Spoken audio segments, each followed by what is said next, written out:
समीचीन विकल्पों का सम्यक समाधान। सुनिए परम पूज्य श्रमण श्री सुप्रभ सागर जी महाराज के मुखार बिंद से।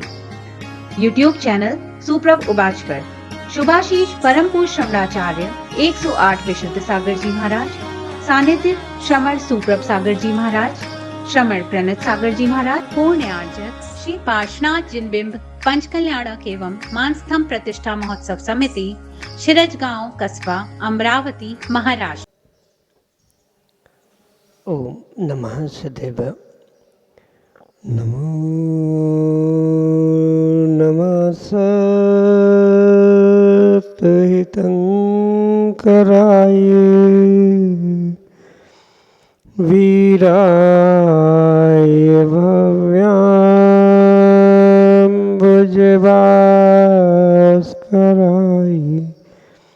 अनंतलोकाय सुरार्चिताय देवादिदेवाय नमो जिनाय देवादिदेवाय नमो जिनाय। पंच परमेष्टि भगवान की परम पूज्य आचार्य भगवंत गणाचार्य श्री विराग सागर जी महाराज की, परम पूज्य पट्टाचार्य गुरुवर श्री विशुद्ध सागर जी मुनि महाराज की, परम पूज्य मुनि श्री सुप्रभ सागर जी महाराज की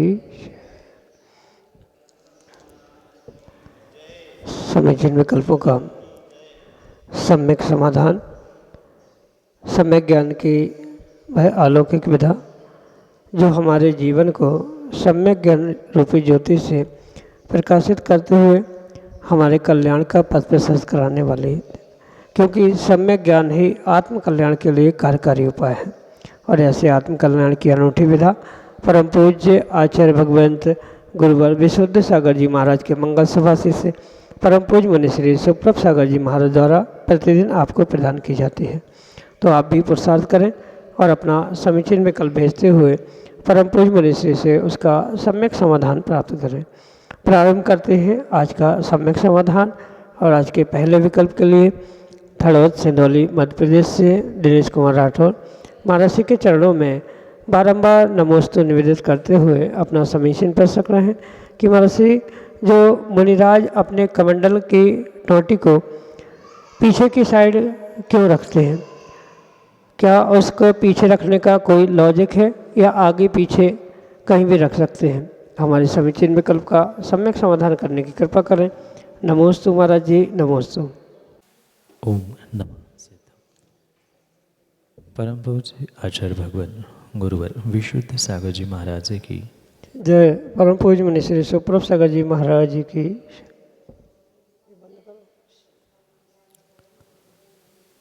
कमंडल की टोटी के विषय में हमें दो प्रमाण समझने की आवश्यकता है। पहले तो ऐसी आगम की आज्ञा है कि पिच्छी और कमंडल पकड़ने की जो व्यवस्था बताई गई है वह तीर्थंकर भगवान द्वारा प्रणीत। दूसरी बात, उसके पीछे एक लॉजिक भी है। शायद उसी कारण से ऐसी आज्ञा प्राप्त हुई है। जिनको प्रायश्चित मिलता है या जिनकी समाधि होती है उनके लिए ही कमंडल की टोटी आगे और पीछे का मुंह आगे इस प्रकार से रखने की आज्ञा है। जो निर्दोष चारित्र का पालन करते हैं उनके लिए पिच्छी और कमंडल दोनों का ही मुख पीछे की तरफ ही होना चाहिए, ऐसा आगम का विधान है, गुरुओं की आज्ञा है। इसके अलावा जो उसके पीछे का लॉजिक है वह यह भी है कि जो कमंडल लेकर चलते हुए हमेशा ही व्यक्ति का एक्टिंग फोर्स आगे की तरफ होता है, और अगर कमंडल की टोटी आगे करके चली जा रही है या उसमें टोटी पे लगी हुई आगे की भी टोटी चलते हुए या पानी के फोर्स से कई बार निकल कर पानी छलक सकता है, गिर सकता है, ये दूसरा कारण इसके पीछे है। पहला कारण जिनको प्रायश्चित मिला या जिनकी समाधि हुई उनके लिए ही टोटी आगे करने की आज्ञा है, अन्यथा सभी को पीछे करने की ही आज्ञा है। दूसरा लॉजिक यही है कि चलते हुए हमारा चलने का जो फोर्स होता है, कमंडल कोई भी पकड़े, मुनिराज पकड़े, श्रावक पकड़े, पर उसका फोर्स आगे की तरफ होने के कारण से जो लगी हुई टोटी है उसमें जो लगा हुआ ढक्कन है वह खुलकर पानी गिर सकता है और पानी गिरने से जीवों की विराधना, हिंसा वहाँ होने की संभावना है। इस अपेक्षा से हमेशा ही कमंडल की टोटी पीछे करके ही मुनिराज चलते हैं या रखते समय भी उसकी दिशा निर्धारित है, पीछे की तरफ ही उसे कर रखा जाता है। यही आपके लिए सम्यक समाधान। अमरावती महाराष्ट्र से अनमोल गुलालकरी महाराज श्री के चरणों में बारंबार नमस्ते करते हुए अपना समीचीन प्रश्न रख रहे हैं कि महाराज जी, जो नमो अरिहंताणम का हम जाप करते हैं तो उसमें ओम लगाकर उच्चारण कर सकते हैं या कोई दोष है? हमारे समीचीन विकल्प का सम्यक समाधान करने की कृपा करें। नमोस्तु महाराज जी, नमोस्तु। आगम में अनेक प्रकार के मंत्रों का व्याख्यान प्राप्त होता है और उन अनेक प्रकार के मंत्रों में कहीं ओम लगा के, कहीं ह्रीम, कहीं किसी अन्य बीजाक्षरों का उपयोग करते हुए मंत्र बनाए जाते।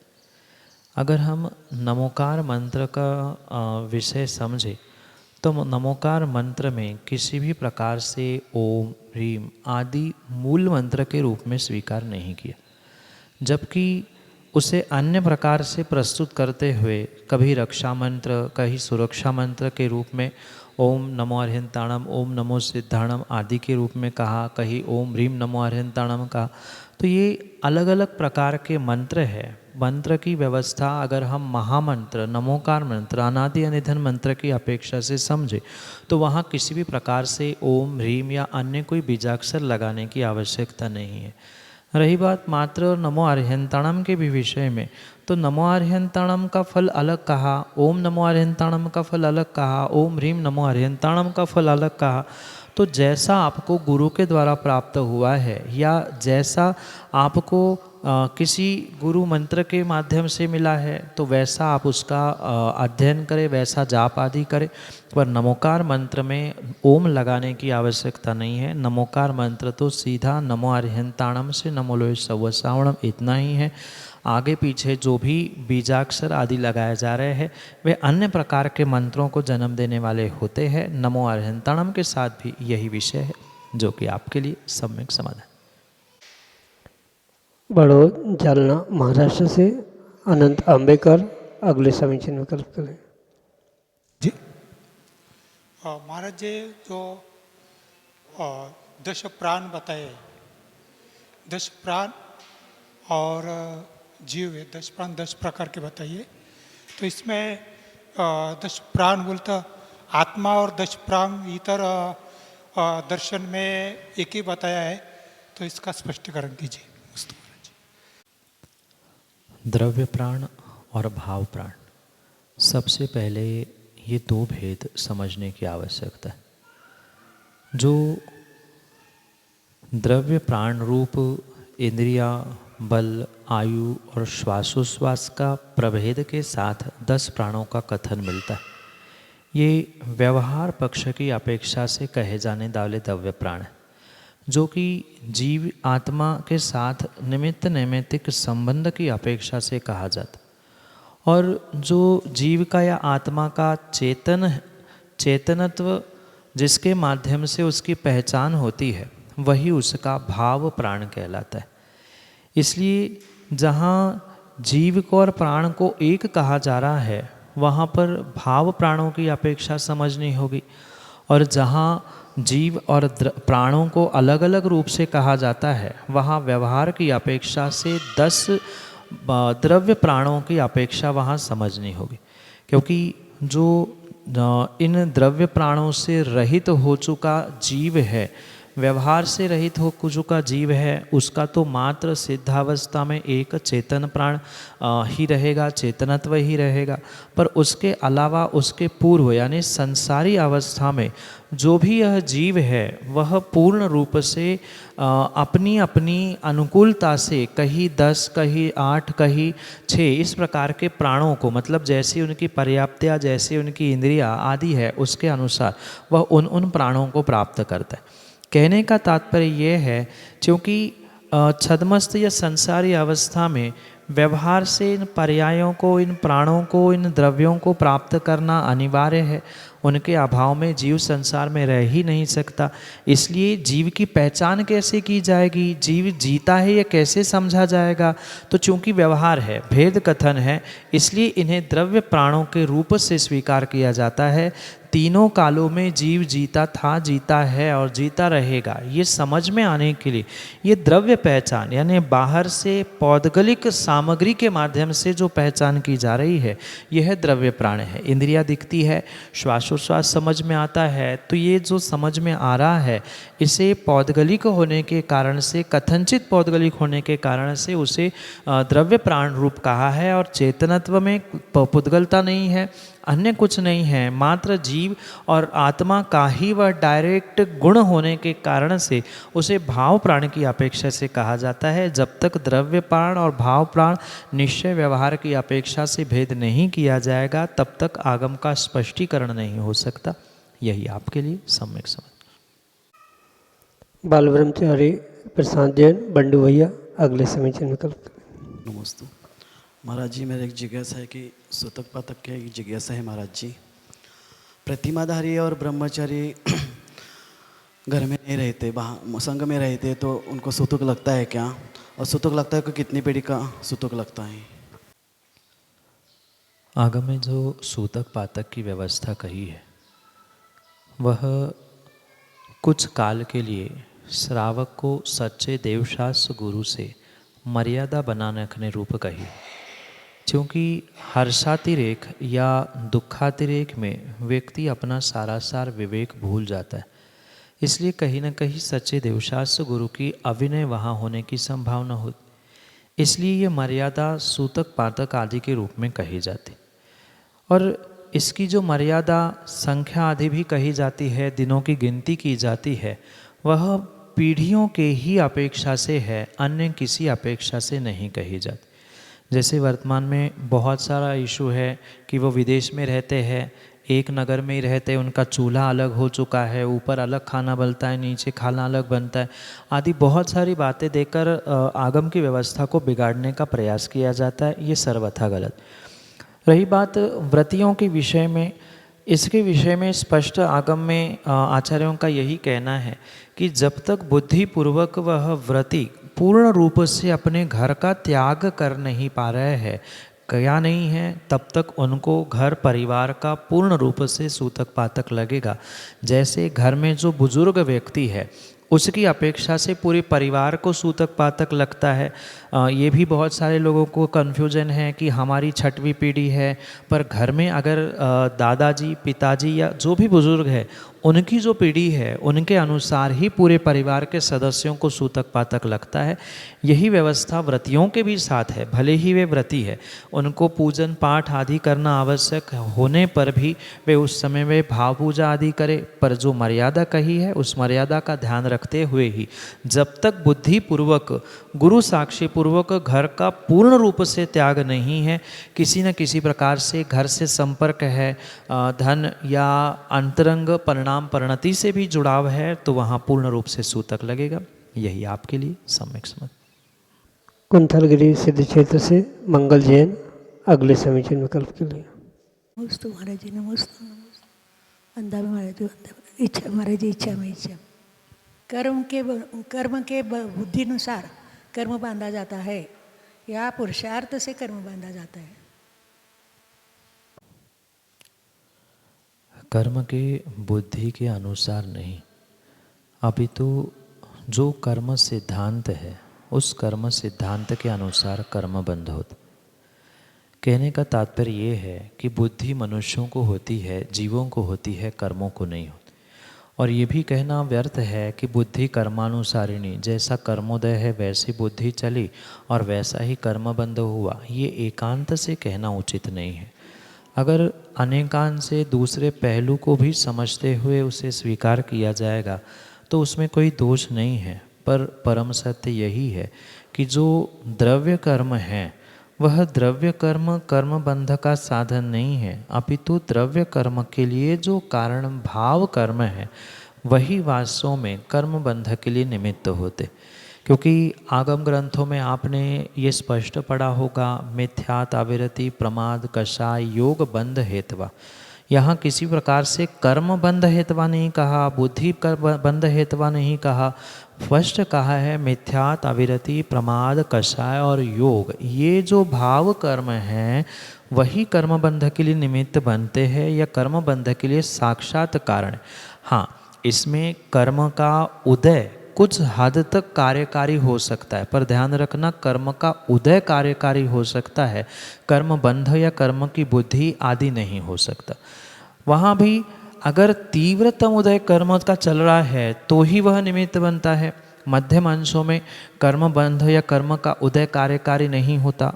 पूर्ण रूप से जीव का भाव कर्म रूपी जो पुरुषार्थ हुआ करता है वो ही उसके लिए यानी कर्म बंध के लिए निमित्त होता है। कहने का आशय इतना है कि भाव कर्म यानी मिथ्यात अविरति प्रमाद कषाय योग और जो आश्रव के हेतु योग के रूप में कहे हैं वो ही मात्र कर्म बंध के लिए निमित्त है, जो कि आपकी भाषा में पुरुषार्थ रूप कहे जा सकते हैं, पर पुरुषार्थ के लिए साथ देने के लिए अन्य समवायों में वह निमित्त जो एक कर्मोदय के रूप में भी होता है वह भी कथनचित कार्यकारी होता है, पर वह मात्र निमित्त मात्र है। पुरुषार्थ से ही जीव का कर्म बंध होता है।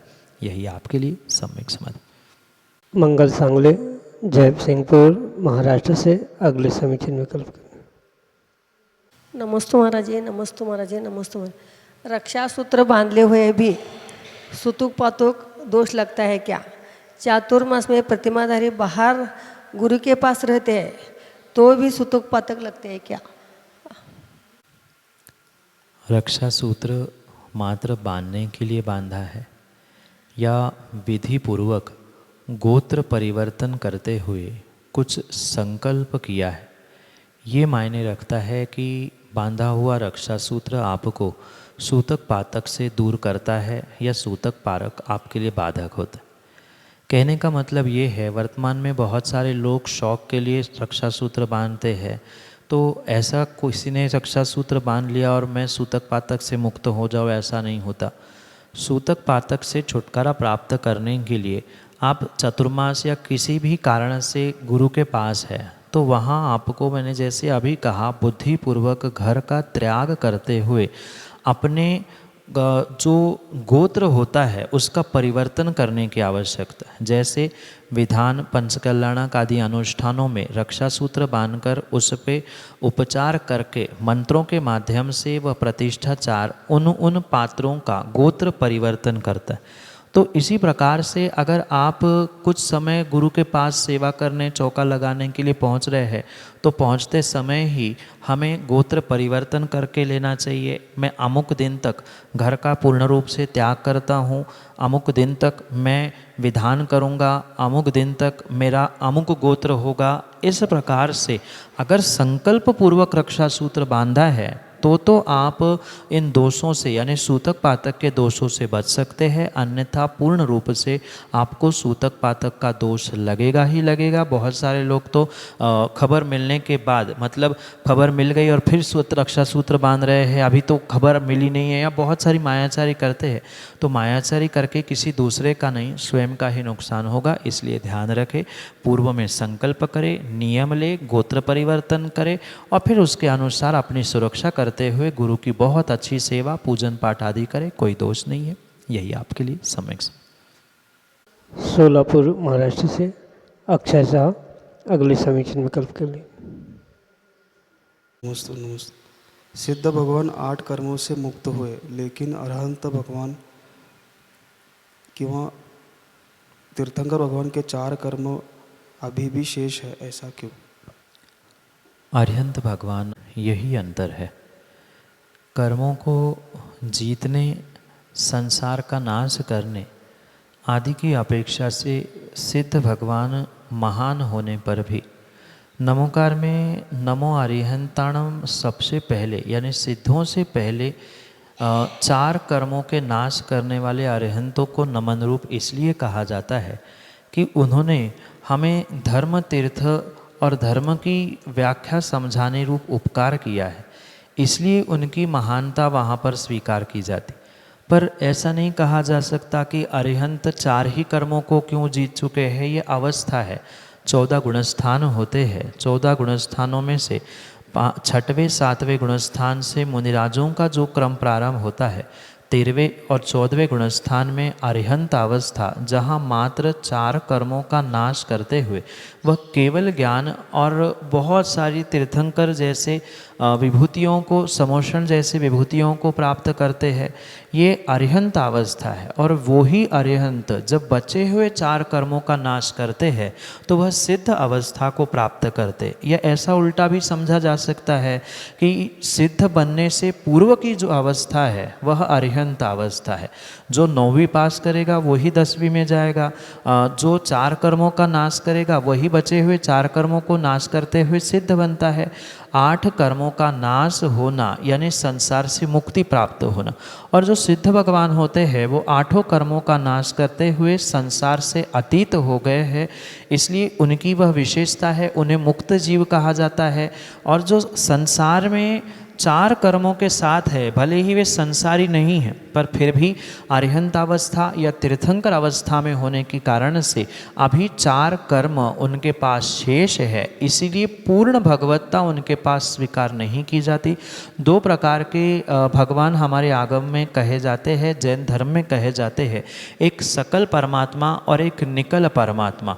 पूर्ण रूप से जिनके 8 कर्म निकल चुके हैं वे निकल परमात्मा सिद्ध रूप कहा जाता है। अभी ये विकल है, एक देश परमात्मा पने को प्राप्त हो चुके हैं, पूर्ण मोक्ष को या मोक्ष अवस्था को प्राप्त करने वाले तो है पर किया नहीं है, इसलिए अभी यही इन दोनों को डिस्टिंग्विश करने का यानी इन दोनों को अलग अलग करने का मुख्य कारण कहा। यही आपके लिए सम्यक समाधान। समीचीन विकल्पों का सम्यक समाधान सुनिए परम पूज्य श्रमण श्री सुप्रभ सागर जी महाराज के मुखार बिंद से। YouTube चैनल सुप्रभ उबाच पर शुभाशीष परम पूज्य श्रमणाचार्य 108 विशुद्ध सागर जी महाराज, सानिध्य श्रमण सुप्रभ सागर जी महाराज, श्रमण प्रणत सागर जी महाराज, पूर्ण आर्जक श्री पार्श्वनाथ जिनबिंब पंच कल्याणक एवं मानस्तंभ प्रतिष्ठा महोत्सव समिति, शिरजगांव कस्बा, अमरावती, महाराष्ट्र।